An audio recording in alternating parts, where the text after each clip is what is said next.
비가 쏟아지는 서울의 한밤중, 그녀의 손이 내 목을 조르려는 듯 다가왔다. 너 때문에.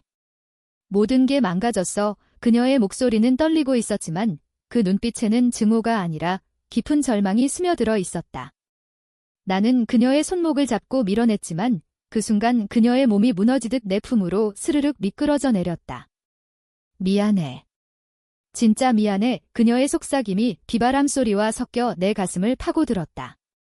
그날 밤, 우리는 서로를 파괴하려 했지만 오히려 서로의 상처를 드러내며 안아줄 수밖에 없었다. 이 이야기는 그렇게 시작되었다.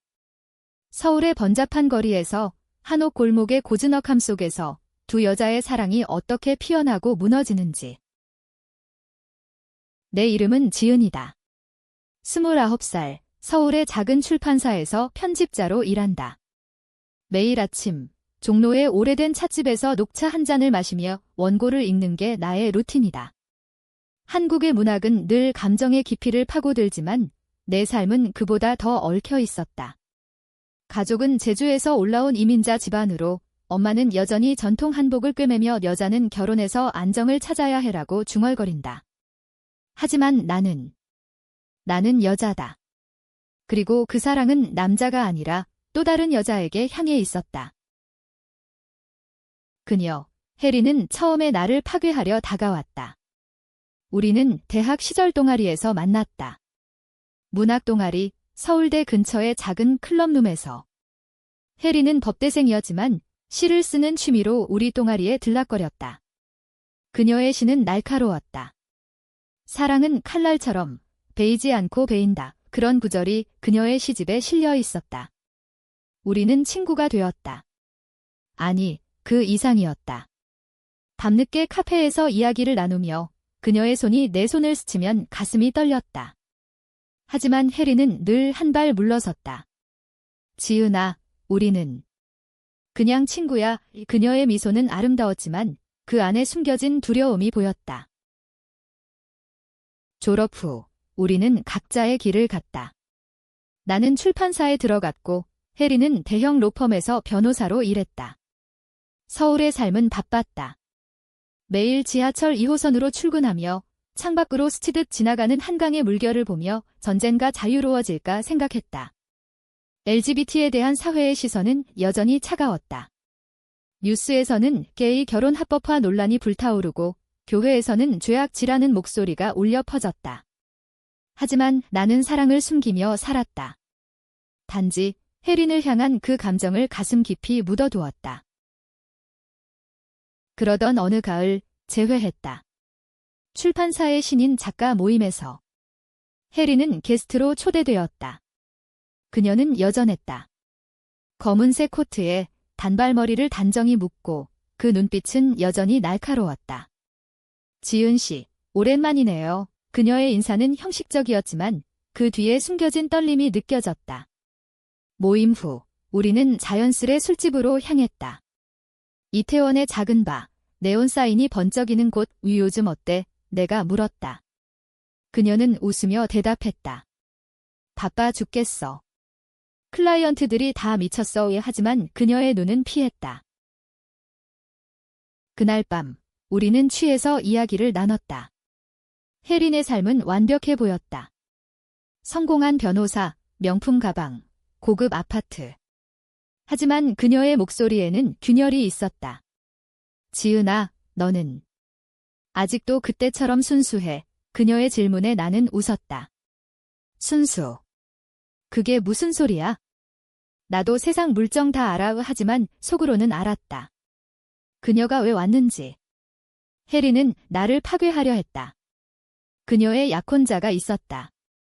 재벌 2세, 사회적 성공의 상징. 하지만 그 결혼은 혜린의 가슴을 갉아먹고 있었다. 그 사람. 나를 사랑하는 게 아니야? 그냥 내 이미지를 원할 뿐이야. 그녀의 고백이 흘러나왔다.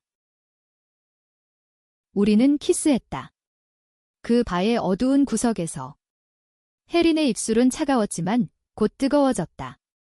이게 잘못된 거지. 그녀가 속삭였다. 나는 대답 대신 그녀를 더 세게 끌어안았다. 그 순간 서울의 밤은 우리만의 것이었다.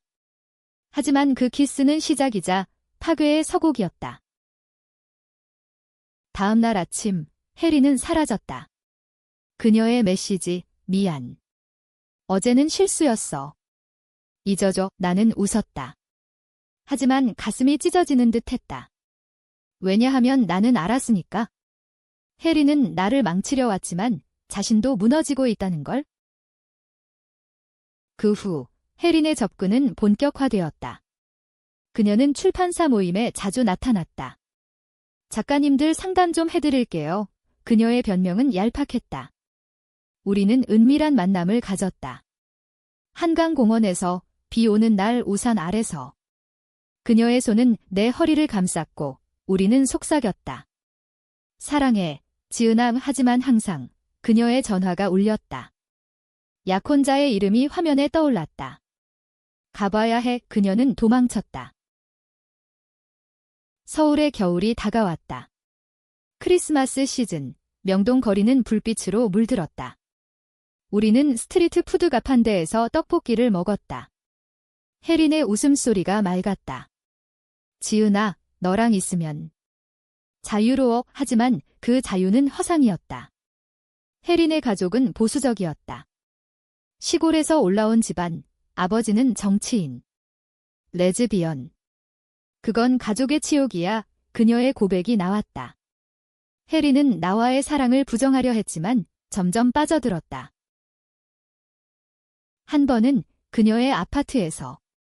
강남의 고급 빌딩, 창밖으로 보이는 야경. 우리는 침대에 누워 이야기를 나눴다. 혜린의 피부는 부드러웠고 그녀의 숨결은 내 목덜미를 간지렸다. 지은아, 나 이 결혼 포기할까 봐. 그녀의 말에 나는 기뻤다. 하지만 다음 날 그녀는 다시 도망쳤다. 미안. 가족 모임이야. 그 모임에서 그녀의 약혼자와 사진이 찍혔다. SNS에 올라온 그 사진을 보며 나는 울었다. 혜린은 나를 파괴하려 했다. 나를 사랑하게 만들어 자신의 삶을 무너뜨리려. 하지만 그녀 자신도 무너지고 있었다. 그 사실을 깨달은 건 봄이 왔을 때였다. 벚꽃이 피는 4월, 서울의 거리는 분홍빛으로 물들었다. 나는 출판사에서 새로운 로맨스 소설 원고를 읽고 있었다. 사랑은 때론 고통을 동반한다. 작가의 문장이 내 가슴을 찔렀다. 혜린과의 만남은 간헐적이었다. 그녀의 메시지가 오면 나는 달려갔다. 하지만 그 만남은 늘 짧았고 끝날 때는 눈물이 스며들었다. 어느 날 혜린이 갑자기 나타났다. 출판사 앞, 비가 살짝 내리는 오후. 그녀의 우산이 젖어 있었다. 지은아, 만나자. 그녀의 목소리는 다급했다. 우리는 근처의 한옥 카페로 갔다. 나무 문이 삐거덕 열리며 안으로 들어서자 차 향이 코를 자극했다. 뭐야, 갑자기, 내가 물었다. 혜린은 차를 한 모금 마시고 손을 떨며 말했다. 결혼. 취소했어. 내 심장이 멎는 듯 했다. 정말, 그녀는 고개를 끄덕였다. 아빠가 화냈어. 가문의 명예를 더럽힌다고. 하지만 나 못 참아. 그녀의 눈에 눈물이 고였다. 우리는 카페를 나와 인사동 골목을 걸었다. 벚꽃 잎이 바람에 흩날렸다. 혜린의 손을 잡았다. 이번에는 그녀가 피하지 않았다. 지은아, 나랑 같이 살아줄래? 그날부터 우리의 삶은 변했다. 혜린은 로펌을 그만두고 프리랜서 상담을 시작했다. 우리는 서울 외곽의 작은 아파트로 이사했다. 창밖으로 보이는 남산타워의 불빛이 밤을 밝혀주었다. 아침마다 우리는 함께 커피를 마시며 계획을 세웠다. 언젠가 제주로 내려가서 작은 카페를 열자. 혜린의 꿈이었다. 나는 웃었다. 좋아. 거기서 내 시집도 출간할게. 하지만 행복은 오래가지 않았다. 혜린의 과거가 우리를 쫓아왔다. 그녀의 전 약혼자, 민준. 그는 재벌 3세로 서울 상류층의 중심에 있었다. 그의 메시지가 혜린의 폰에 왔다. 내가 날 버린 대가 치르게 해줄게. 처음에는 무시했지만 곧 이상한 일들이 벌어졌다. 출판사의 민준의 로펌에서 온 압박 전화. 지은 씨의 원고, 법적 문제 있어요. 이유 없는 지적이었다. 나는 혜린에게 말했다. 무서워. 이게 내 결혼 때문이야. 그녀는 울었다. 미안해. 내가 너를 끌어들였어. 그날 밤 우리는 서로를 안고 떨었다. 서울의 밤은 차가웠다. 창밖으로 들려오는 자동차 경적 소리가 우리의 불안을 증폭시켰다. 민준의 복수는 교묘했다. SNS에 우리의 사진이 유포되었다. 누군가 찍은 한강에서의 키스 장면. 변호사 혜린의 스캔들 헤드라인이 박혔다. 혜린의 가족이 연락했다. 집으로 오너라. 이건 끝내야 해. 어머니의 목소리는 떨렸다. 한국 사회에서 레즈비언 커플은 여전히 비정상이었다. 교회 모임에서조차 기도하자라는 말로 위장된 비난이 쏟아졌다. 혜린은 무너지기 시작했다. 밤에 악몽을 꾸며 울었다. 지은아, 나 때문에. 너 망가질 거야. 나는 그녀를 달랬다. 함께라면 괜찮아. 하지만 속으로는 두려웠다. 내 직장도 위태로웠다. 상사가 말했다. 지은 씨, 요즘 소문 들었어. 조심해. 여름이 다가왔다. 무더운 7월, 우리는 휴가를 떠났다. 제주도로. 푸른 바다 앞에서 우리는 다시 사랑을 느꼈다. 여기서 살짝. 혜린이 말했다. 우리는 해변을 걸으며 손을 잡았다. 제주의 바람은 부드러웠고 현지 음식인 흑돼지 구이를 먹으며 웃었다. 하지만 휴가 중 민준의 전화가 왔다. 혜린아, 내 가족이 나한테 부탁했어. 끝내자. 돌아온 서울에서 충돌이 일어났다. 혜린의 집으로 갔다. 전통 한옥, 경복궁 근처. 아버지의 얼굴은 창백했다. 너 때문에 가족이 망신이야. 그 여자. 끊어. 혜린은 소리쳤다. 아빠, 이게 제3이에요. 나는 그 자리에 서 있었다. 공기 중에 긴장감이 맴돌았다. 어머니가 울며 말했다. 혜린아, 한국에서. 그런 사랑은 안 돼. 얘 결혼해서 아이 낳아야 해. 그날 혜린은 나를 밀어냈다.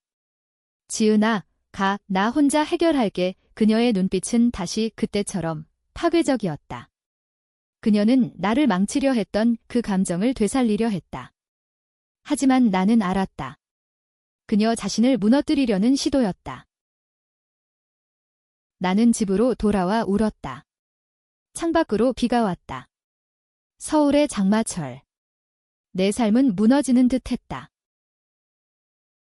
장마가 끝난 8월, 서울은 여전히 습했다. 나는 출판사에서 휴직을 신청했다. 개인 사정으로 상사는 눈치를 챘지만 아무 말 안 했다. 혜린과의 연락은 끊겼다. 그녀의 SNS는 비워져 있었다.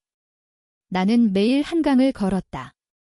다리 위에서 바람이 불 때마다 그녀의 향기가 떠올랐다. 그러던 어느 날 혜린의 메시지가 왔다. 만나자. 마지막으로 내 가슴이 철렁 내려앉았다. 우리는 북촌 한옥마을에서 만났다. 고즈넉한 골목, 나뭇잎이 바스락거리는 소리. 혜린은 야위어 있었다. 지은아. 민준이랑 다시 만나기로 했어. 그녀의 말에 세상이 무너졌다. 왜? 가족 때문이야? 그녀는 고개를 저었다. 아니. 너를 지키려고. 민준이 내 출판사를 망치겠다고 해. 원고 유출, 소송. 나 없으면 너 안전할 거야. 이 혜린의 눈은 붉었다. 나는 소리쳤다. 그게 무슨 소리야. 그건 내 삶을 포기하는 거잖아. 그녀는 미소 지었다. 슬픈 미소. 사랑이란 때론 희생이야. 한국 드라마처럼. 우리는 울며 안아주었다. 그 포옹은 뜨거웠지만 작별이었다. 혜린은 돌아섰다. 잊어줘. 나처럼 그녀의 뒷모습이 골목으로 사라졌다. 나는 그 자리에 주저앉아 울었다. 비가 다시 내리기 시작했다. 그 후 내 삶은 공허했다. 친구들은 새로운 사람 만나라고 했지만 나는 못했다. 한국의 LGBT 커뮤니티 모임에 갔다. 홍대 근처의 작은 바, 무지개 깃발이 걸린 곳, 그곳에서 비슷한 이야기를 들었다. 사랑 때문에 직장 잃었어. 가족이 끊었어. 하지만 그곳의 따뜻함이 나를 지탱했다. 민준의 복수는 멈추지 않았다. 내 원고가 도난당했다. 온라인에 유출되어 레즈비언 편집자의 추잡한 이야기라는 제목으로 퍼졌다. 출판사는 나를 해고했다. 이미지 문제야. 미안해. 상사의 말은 차가웠다. 나는 제주로 내려갔다. 엄마의 집 제주의 바다는 푸르렀지만 내 마음은 검었다. 엄마는 아무것도 모른 채 좋은 사람 만나서 결혼해라고 했다. 나는 웃으며 대답했다. 네, 엄마. 혜린의 소식은 들려왔다. 결혼했다. SNS에 올라온 사진, 화려한 웨딩드레스. 그녀의 미소는 억지였다.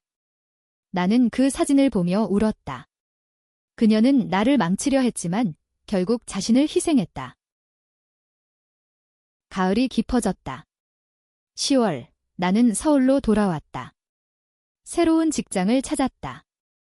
작은 독립출판사, LGBT 테마의 책을 내는 곳, 그곳에서 나는 다시 쓰기 시작했다. 혜린과의 이야기를 소설로. 그러던 어느 날 혜린의 전화가 왔다. 지은아. 도와줘. 그녀의 목소리는 약했다. 민준이 날 때려. 충격이었다. 나는 달려갔다. 그녀의 아파트, 강남. 문을 열자 혜린의 얼굴이 멍들어 있었다. 왜 나한테? 내가 물었다. 그녀는 울었다. 너 없인 못 살아. 결혼은 실수였어. 민주는 집을 비운 상태였다. 우리는 병원으로 갔다. 응급실에서 의사가 말했다. 이런 폭력은 범죄예요. 혜린은 고개를 저었다. 한국에서 여자가 남편을 고소해? 웃기지. 나는 혜린을 데리고 도망쳤다. 내 작은 원룸으로. 그 밤 우리는 다시 안아주었다. 미안해. 내가 너를 파괴하려 했어. 혜린의 고백. 나는 키스했다. 이미 망가졌어. 하지만 함께라면 재건할 수 있어? 하지만 민준의 그림자는 길었다. 그는 혜린의 가족을 동원했다. 이혼. 절대 안 돼. 아버지의 분노.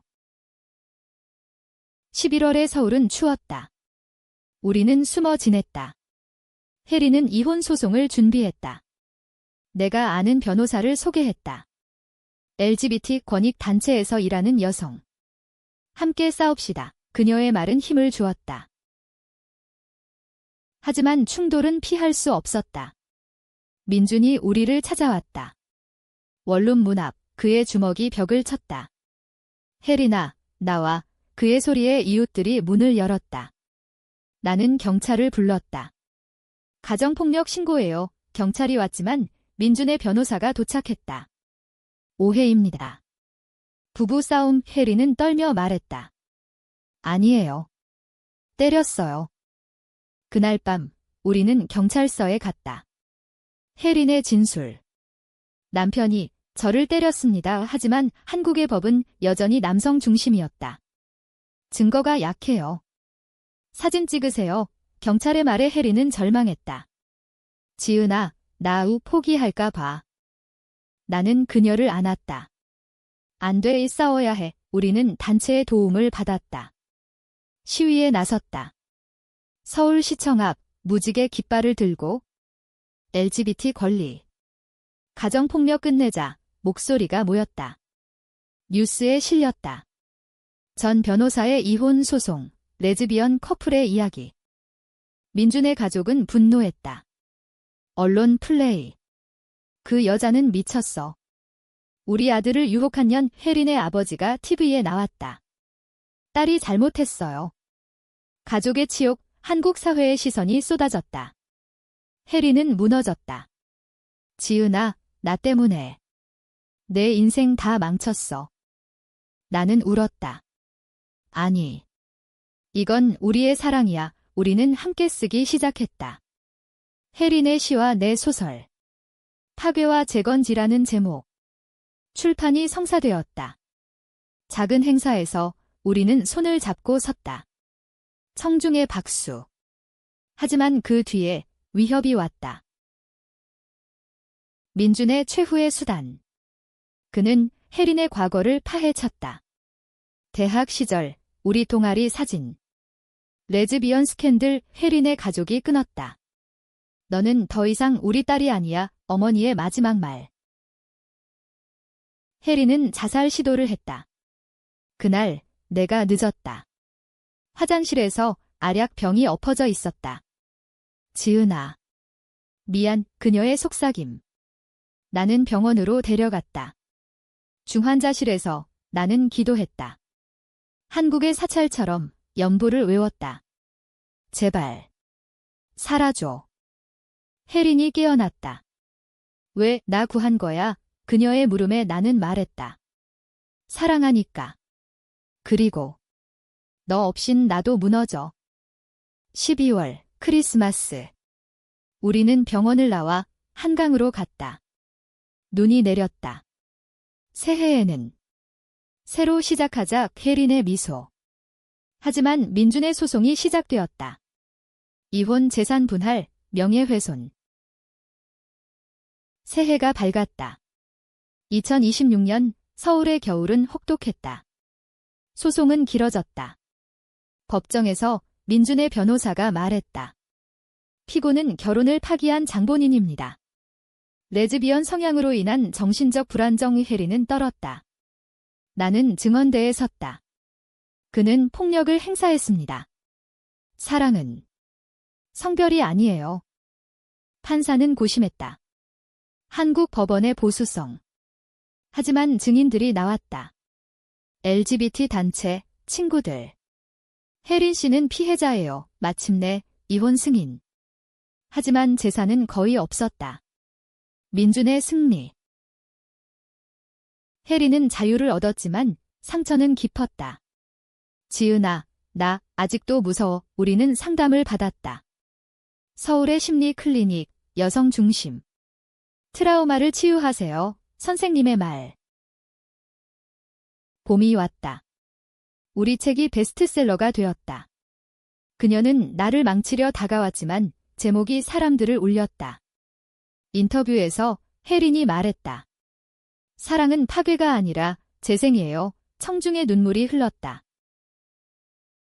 하지만 과거의 그림자가 남았다. 혜린의 어머니가 연락했다. 혜린아. 용서해줄래? 재회. 제주에서. 한옥마당에서 어머니가 울었다. 미안해.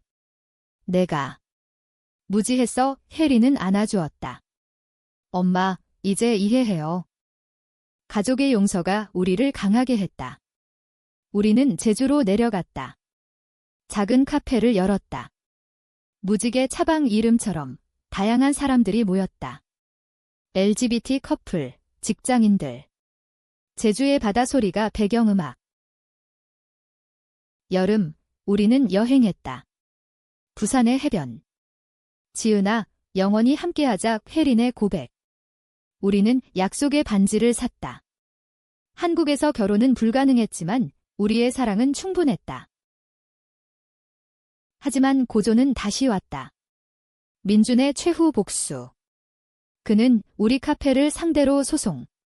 명예훼손. 책 내용이 그의 삶을 비꼰다고. 법정 싸움. 혜린은 무너질 뻔했다. 또 다시. 나는 싸웠다. 이건 우리의 이야기야. 증언, 증거. 마침내 무죄. 민준은 패배했다. 그는 서울을 떠났다. 가을, 제주의 벚꽃이 아닌 단풍이 물들었다. 우리는 카페에서 책을 썼다. 두 번째 책, 무너진 후의 재건. 혜린의 시가 더 부드러워졌다. 사랑은 비바람처럼 스치고 지나가지만 영원히 남아. 서울로 돌아온 우리는 행사를 열었다. 종로의 서점, 팬들이 모였다. 고마워요. 당신들 덕에 용기 얻었어요. 한 젊은 여자의 말, 우리의 이야기가 변화를 만들었다. LGBT 법안 논의가 활발해졌다. 겨울, 크리스마스. 우리는 한강에서 산책했다. 눈이 소복이 쌓였다. 지은아, 나이 행복해. 혜린의 말에 나는 키스했다. 나도. 하지만 결말은 완벽하지 않았다. 혜린의 트라우마는 가끔 되살아났다. 밤에 울 때 나는 안아주었다. 함께라면 괜찮아. 한국 사회는 여전히 변화를 요구했다. 하지만 우리의 사랑은 그 변화의 일부였다. 어느 날 혜린의 어머니가 왔다. 제주로. 손주.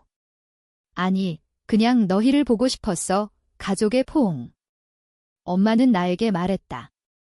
지은아, 너도 우리 딸이야. 우리는 결혼식을 올렸다. 비공식, 친구들과. 제주의 해변에서. 무지개 꽃다발, 케이팝 음악. 영원히. 이야기는 그렇게 끝난다. 그녀는 나를 망치려 다가왔지만 결국 우리는 함께 무너지고 재건되었다. 서울의 불빛 아래 우리의 사랑은 영원하다. 한국의 감정처럼 깊고 뜨겁게.